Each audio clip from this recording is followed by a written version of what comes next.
तो फिर से निकल पड़ा हूँ मैं मनाली के आसपास के कुछ एरिया को एक्सप्लोर करने के लिए। और आप देख रहे हो ये जिस पुल के ऊपर से मेरी गाड़ी गुज़र रही है, मेरी गाड़ी का वज़न बहुत ज़्यादा है, तो पूरी मेरे को आवाज़ आ रही है ठप ठप ठप की। लोहे की चादरें जो खड़क रही है और नीचे कितनी वेग से नदी बह रही है, क्योंकि बारिशों का सीज़न चल रहा है और बहुत ही भयंकर यहाँ नदी में पानी का वेग आप देख पा रहे हो। पुल बहुत ही नैरो है। ये देखिए सामने से गाड़ी आई, उसे रुकना पड़ा है क्योंकि एक ही गाड़ी गुजर सकती है, यहाँ कोई पैदल पर्सन गुजर सकता है।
तो मैं हूँ इस समय रोहतांग रोड पर मोहित भैया के साथ, एंड मौसम बहुत ही खूबसूरत बना हुआ है।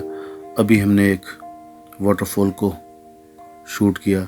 कई लोग हैं यहाँ पर जो इस लोकेशन का आनंद ले रहे हैं और यहाँ पर शूटिंग कर रहे हैं, क्योंकि इस रोड पर ट्रैफिक काफ़ी कम रहता है। यहाँ पर सिर्फ वही गाड़ियाँ जाती हैं जिनको टनल में जाने की इजाज़त नहीं होती, और यहाँ वो लोग जाते हैं इस रोड से जिनको प्रकृति का आनंद लेना हो और रोहतांग रोड जाना हो, या रोहतांग रोड पर किसी गांव में जाना हो, वो लोग जाते हैं। तो हम तो सिर्फ एक्सप्लोर करने निकले हैं, जहाँ पे हमें अच्छा वेदर, अच्छा प्लेस, अच्छी सीनरी मिलेगी, हमें तो सिर्फ उसको शूट करना है। यहाँ पर जो इस समय झरने हैं बहुत अच्छी तरह से एक्टिवेट हुए हैं, और जो सीनरी निकल कर सामने आ रही है वो किसी स्वर्ग से कम नहीं है। प्रकृति का जो रूप इन दिनों देखने को मिलता है शायद साल भर में कभी नहीं मिलता। ठीक है, बारिशों के मौसम में थोड़ा रिस्की जरूर रहता है पहाड़ों पर ट्रैवल करना, लेकिन जो सीनरी देखने को मिलती है वो अलग ही होती है। और मैं जो रोहतांग रोड पर हूँ, इस पर बहुत ही कम जो है ट्रैफिक है। रीज़न वही है कि ये जो कुछ गाड़ियाँ मिलेंगी आपको डीजल पेट्रोल वाली, क्योंकि इनको टनल से जाना अलाउड नहीं है, क्योंकि सब लोग जानते हैं टनल में इस टाइप की गाड़ियाँ जाने से रिस्क रहता है। अगर कोई गाड़ी फंस जाए या कुछ एक्सीडेंट हो जाए तो कोई बहुत बड़ा हादसा हो सकता है। तो यहाँ पर जो ग्रीनरी है चारों तरफ, इस समय इसका आनंद लेते हुए मैं ट्रैवल कर रहा हूँ इस रोड पर।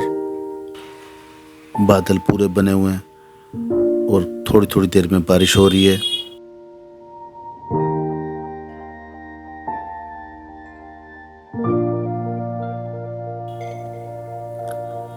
यही वजह है जिस वजह से इन लोगों को टनल में नहीं जाने दिया जाता।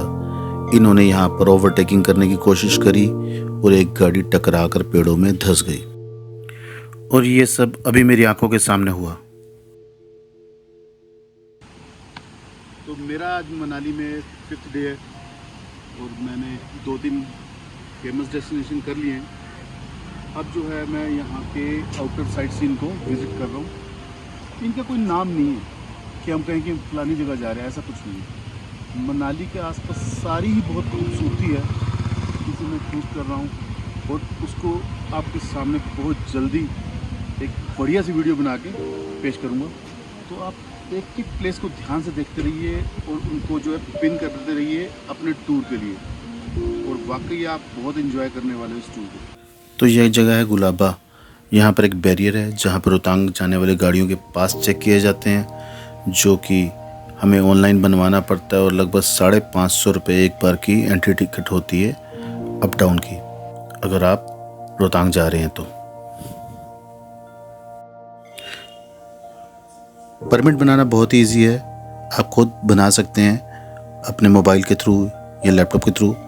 रोहतांग permit.nic.in पर जाकर वहाँ पर आप अपना गाड़ी नंबर डालिए, अपना आधार कार्ड डालिए एंड जो भी वहाँ डॉक्यूमेंट को ज़रूरी है वो डालिए एंड फ़ीस पे कर दीजिए, आपका परमिट बन जाएगा। मैं आपको बता दूँ कुछ लिमिटेड ही गाड़ियाँ जाने दी जाती हैं डेली की। सो अगर आप आ रहे हैं रोहतांग की तरफ या रोहतांग रोड पर तो आपको टाइमली वो पास बना लेना चाहिए।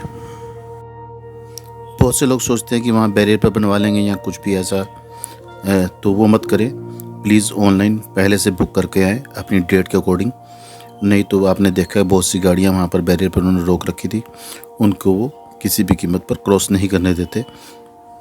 सो बेस्ट ये है कि आप पहले से ही बना लें पास को। बादल मेरे बिल्कुल करीब आ चुके हैं, जैसे मेरा वेलकम कर रहे हो, और ऐसा दृश्य बहुत ही कम जगह पर मिलता है। जैसे जैसे मैं हाइट गेन किए जा रहा हूँ, इस रोड पे एक से एक बेहतरीन नज़ारे मिल रहे हैं मेरे को, और ऐसा भी मन नहीं चाह रहा कि भी कैमरा कुछ देर के लिए हटा दिया जाए। दिल जी चाह रहा है पूरी रोड कवर करूँ, बट उससे वीडियो बहुत लंबी हो जाएगी, बट बहुत अच्छे अच्छे सीन कैप्चर करूँगा। इसी तरह मेरे साथ बने रहिएगा।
Everything is not enough. Really hot by the ocean, among all those white hot sands, where every sunrise is just for you. So come along and take my hand.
तो मुझे मालूम पड़ा ये जगह थी मढ़ी।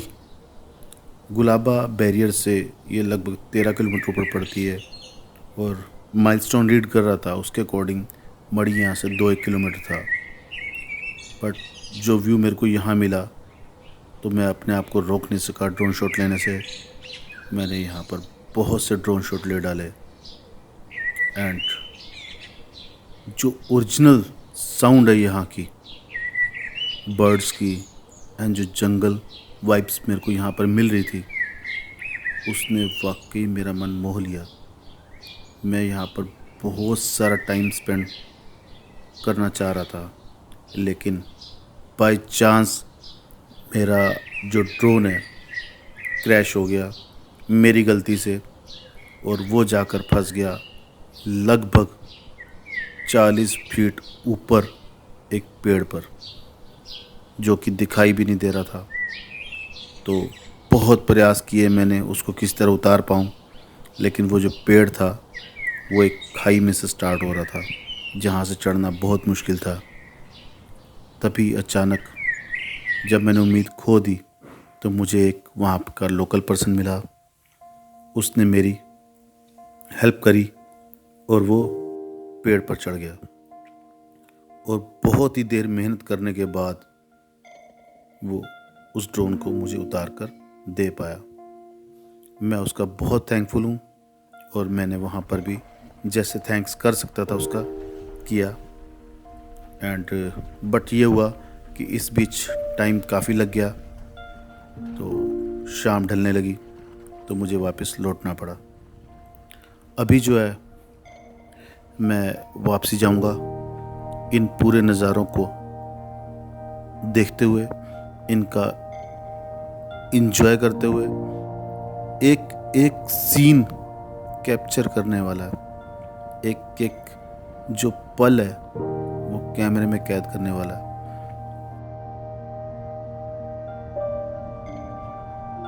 अब मैं वापस लौट रहा हूँ, लेकिन कल फिर से आऊँगा क्योंकि मेरा इन नज़ारों से दिल नहीं भरा है। इस बार मैं आपको रोहतांग तक लेकर जाऊँगा, और कोशिश करूँगा कि इस बार कोई ऐसी गलती ना हो जिसकी वजह से सफ़र अधूरा रह जाए, और आपको रोहतांग तक घुमा कर लाऊँगा, वहाँ के अद्भुत नज़ारे दिखाऊँगा और बहुत सारे ड्रोन शॉट भी दिखाऊँगा।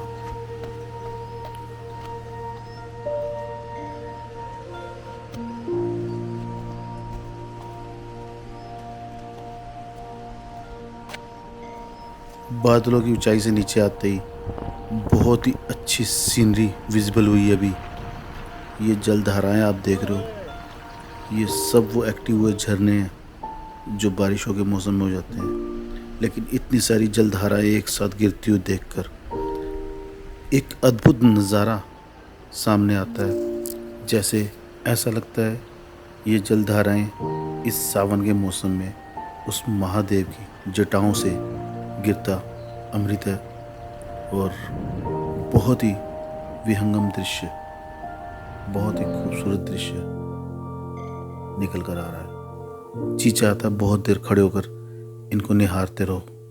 यूं ही